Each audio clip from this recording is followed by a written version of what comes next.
يا رب يجعل يومكم مليان خير وسعادة. معاكم هناء من مطبخ لبيوتكم. هنعمل وصفة سهلة ولذيذة وتفتح النفس وتفرح القلب.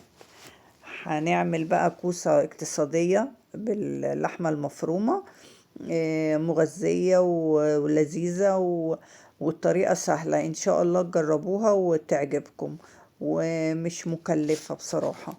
يعني هنعمل كل دوت بربع كيلو لحمة مفرومة، ونص كيلو كوسة، وحبة طماطمتين. الدنيا هتبقى حلوة زي الفل. وعملنا كده الغدا ان شاء الله تعجبكم. بصوا، لازم نعصج اللحمة، مش هنعصجها قوي طبعا. البصل ده متفرز معانا، ربع اللحمة مفرومة، وهنحط عليه زي بصلتين صغيرين. ومش لازم بقى يعني هنحط فلفل اسود. مش لازم بقى نسوي اللحمة المفرومة للاخر، يا دوبك تغير طعمها وهنحطها على اللحمة على الكوسة تكمل سواها.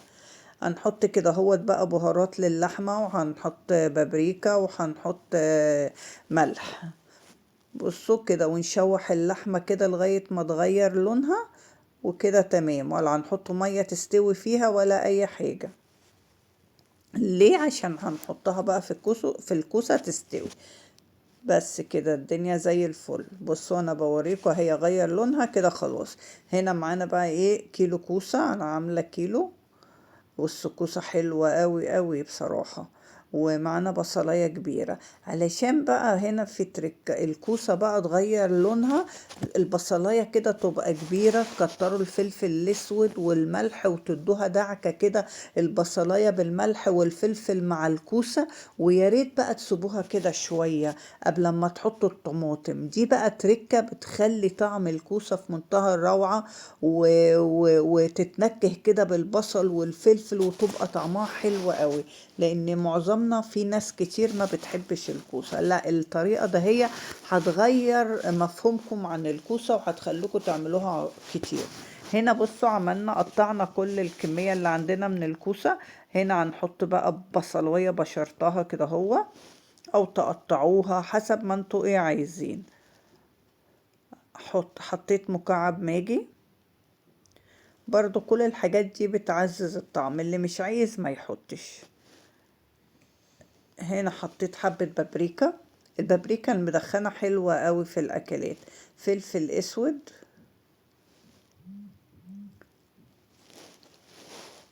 وحطينا الملح.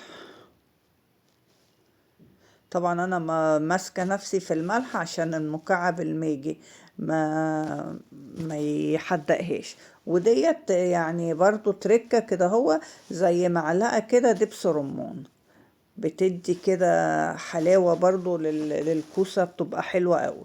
وهندعك بقى كل الكمية اللي عندنا بالبصل والملح والفلفل والبابريكا كده ودبس الرمان مع بعض. ويا ريت نسيبوهم شوية. طبعا بتخلي الطعم في منتهى الجمال. طبعا ادي اللحمة هي. هنحطها بقى فوق الوش كده هو، فوق اللحمة بعد ما سيبنا الكوسة كده تبلناها وسبناها شوية. هنحط عليها اللحمة. وبعد كده هنحط الصلصة. طبعا احنا كانت الصلصة ديت عندنا، احنا برضو مفرزين الصلصة في التلاجة. صلصة عادية مفيهاش اي حاجة خالص، لان احنا حاطين البهارات وحاطين البصل وحاطين كل حاجة.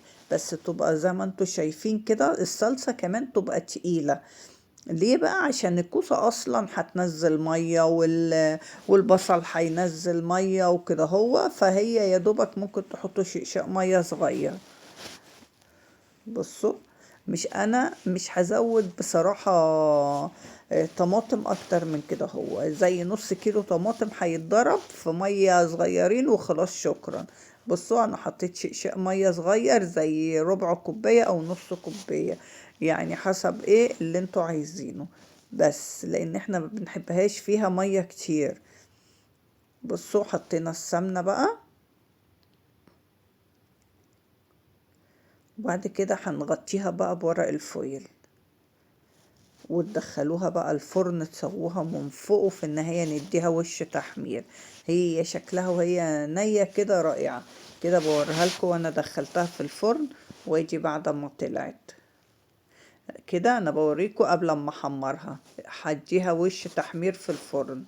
بوريكم ان هي خلاص استوت كده، نجسها لقينا الكوسة استوت تمام. واللحمة طبعا مش محتاجة، احنا اخدنا تشويحة على النار.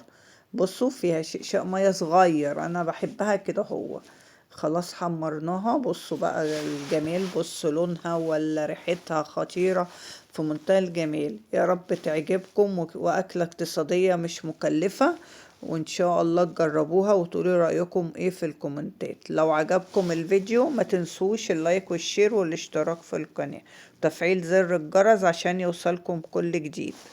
مع السلامة.